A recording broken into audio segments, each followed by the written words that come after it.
In this episode of EcoBus, we go on a treasure hunt under the engine tin, try to lift a very heavy engine, have some coffee, and build an adapter for the TPS.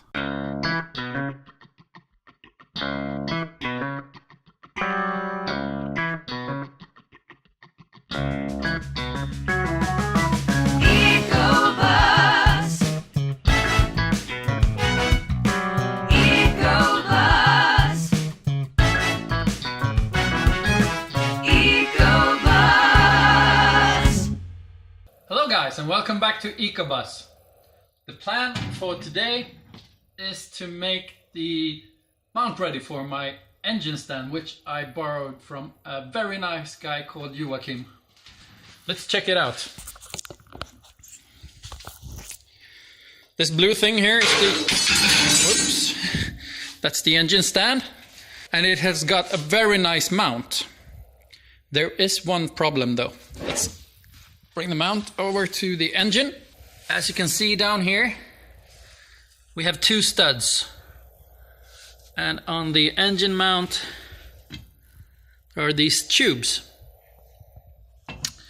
So the studs won't fit through the tube. They are too short. My plan is to use these extension nuts and some threaded bar. Problem with this is that these nuts are way too big to fit the engine mount. So I'm gonna try to turn them down on the belt sander, and hopefully we'll get the mount mounted to the engine.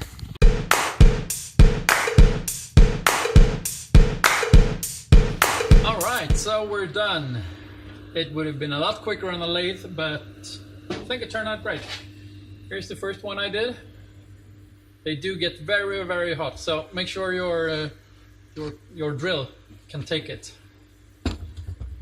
And it just slots right in here.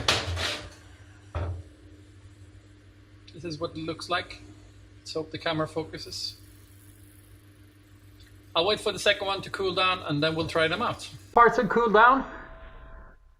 The first extension is already fitted. We'll fit the next one and then we'll try out the engine mount.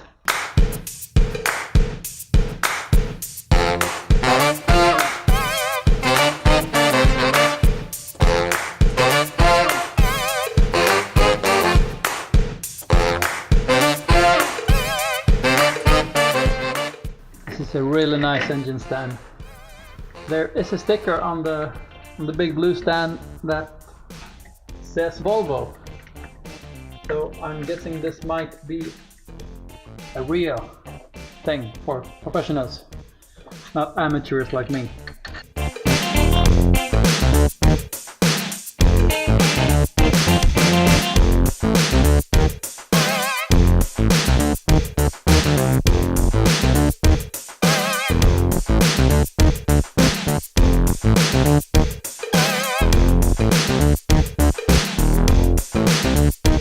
Alright, so the engine mount for the engine stand is mounted and I'm super happy with how this turned out. Once again, a big thanks to Joachim for lending me this great engine mount. You should really check his cars out. When I was at his home fetching this engine mount, I got a tour of his garage. It's really great. Link is in this description if you can read Swedish. That's where you'll find all his cars. The next step is obviously to lift this thing up on the big blue mount. But for that I'm gonna need a helper, and I don't have one with me today, so we'll just leave that for another time. The next step today is to start removing some stuff from this engine. Stuff that I can easily access when it's down here. Alright, so some of these screws are giving me a really hard time. But luckily I think I have a solution. Time to bring out the welder. It's the moment of truth.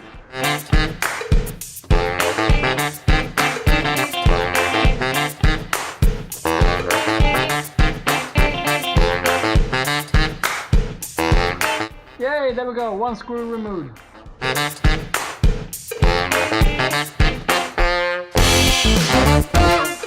Okay, so why does this work? There are mainly two reasons. First one, you obviously can use a much better tool to remove the screw. And the second one is that you transfer a lot of heat by welding to the screw.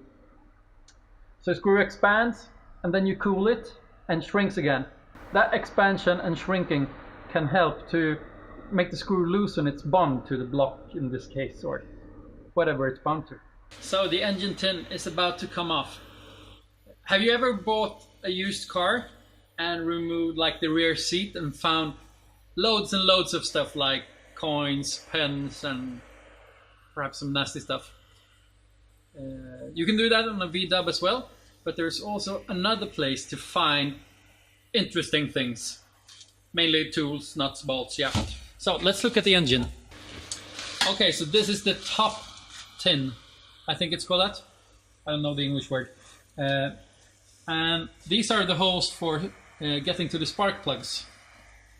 And as you can see, they are quite deep and there's quite a cavity in here. So it's a very nice place to drop tools. So let's remove the tin and see if we find anything.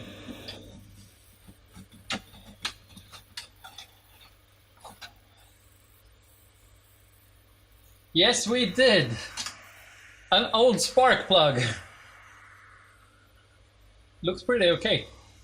Okay, so someone changed the spark plugs and dropped one of the old ones down here. It wasn't me. It was PO. I actually already did this on the other side, but and thought I was recording, but I messed that shot up.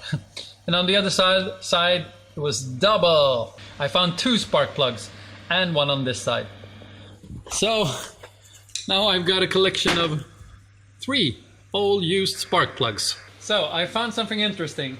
This is I don't know if you're familiar with old V-dub engines, but they're air-cooled, which means no water in the engine. The air is diverted by a set of flaps to keep the engine cool enough. This is one of the flaps. Doesn't move now because I partly removed it. Here's the other one. That's already removed. And these flaps are controlled by a thermostat. And the thermostat on the Type 4 engine is really nifty because it's like a concertina and it can break. It's engineered in a way that makes it open the flaps entirely if the thermostat breaks. But that only works if your wire is intact, your thermostat wire. And here is my thermostat wire. I got my hand in the way. Very, very broken. So I'm lucky that we don't have incredibly hot weather in Sweden. It's time to do the lift. And Belindas here helping me out. She's really strong. And I hope that I'm strong enough. Let's go. Let's go.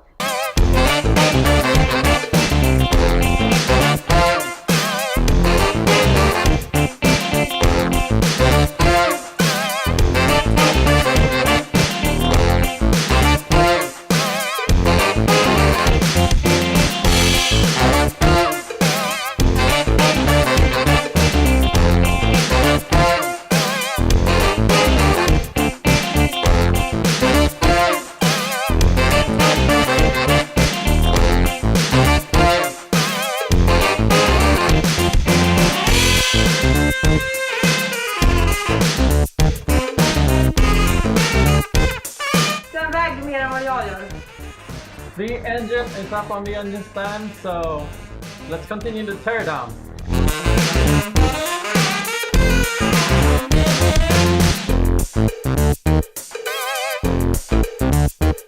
The engine is beginning to become pretty stripped.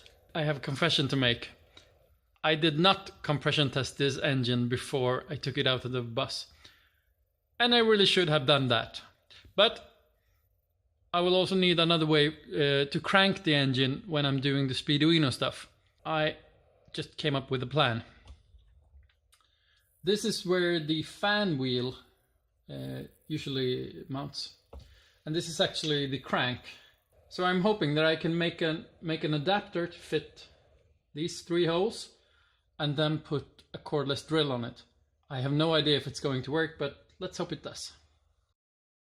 To make the adapter, I will use this chunk of steel that I found. And luckily, this washer is on the engine. And it's a perfect stencil for making the adapter. The adapter plate is done. Here it is. And let's check it out on the engine. There you go. Fits pretty nicely. Looks a bit crooked on the camera, but it's okay from my point of view. Now we just need a way to connect the cordless drill. And I rumbled through the garbage pile and I found some old pipe parts. So we're gonna take this part and put it on here. And we'll just weld that in, try to get it as center as possible.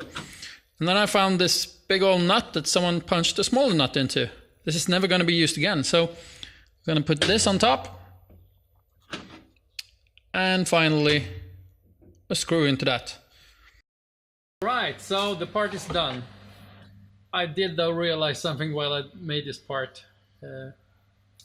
This can work for compression testing, but I don't think I ever should start the engine with this on. The crankshaft on the engine is balanced. This part is definitely not balanced, and I'm never ever gonna get it balanced. And it's also quite heavy. And the pipe here, I think it's cast iron, welded very strange. And you should only weld on cast iron for repairs, not to join them. But let's just see if it works. If I can attach it to the engine and if I can crank the engine with this part and a cordless drill. Alright, so the moment of truth. I'm not gonna crank the engine fast or anything because the oil cooler is gone. So if I do that, I'm gonna have oil everywhere.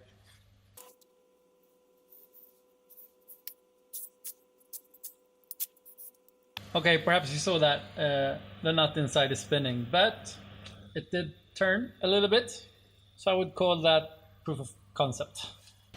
It's a new day in the shed and I have got the compression tester. So first task today is to fix the adapter. Yeah, that's quite a quick job. And then reattach the oil cooler. And before we run the compression testing, I need to adjust the valves to make sure that's dandy everything. And please keep your fingers crossed for this engine to have good compression on all cylinders. The valves are adjusted and the oil cooler is reattached, and I've taken all the paper and everything out of the intakes. So what we'll do now is undo all the spark plugs and then we go ahead with compression testing.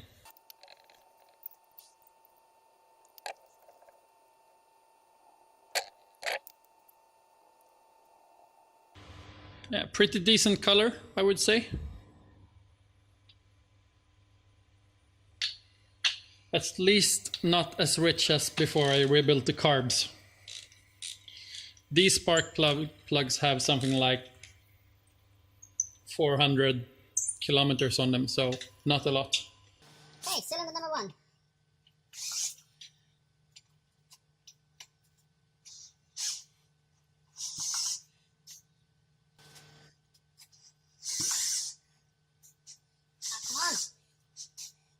Alright, so much bigger drill. Let's hope I don't break my hands with this one.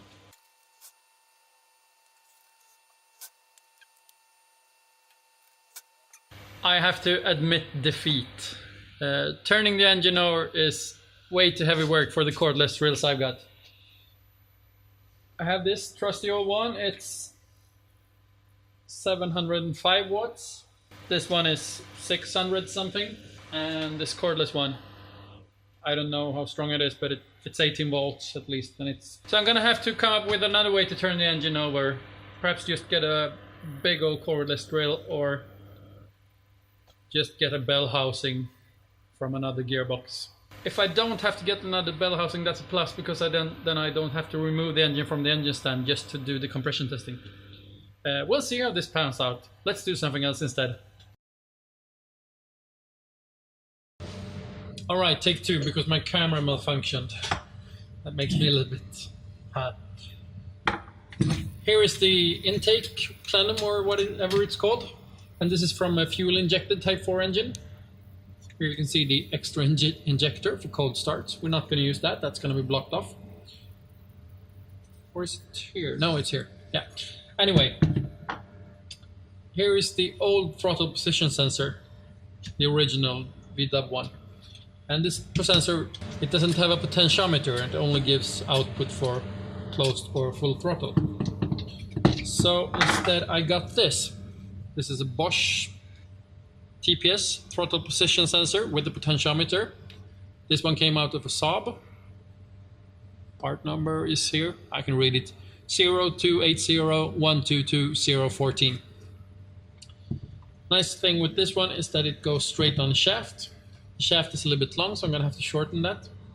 And I'm also gonna need to mount the sensor like this, a little bit crooked. So let's start with cutting the shaft down a little bit, and then we're gonna need to do an adapter plate from this old chunk of steel.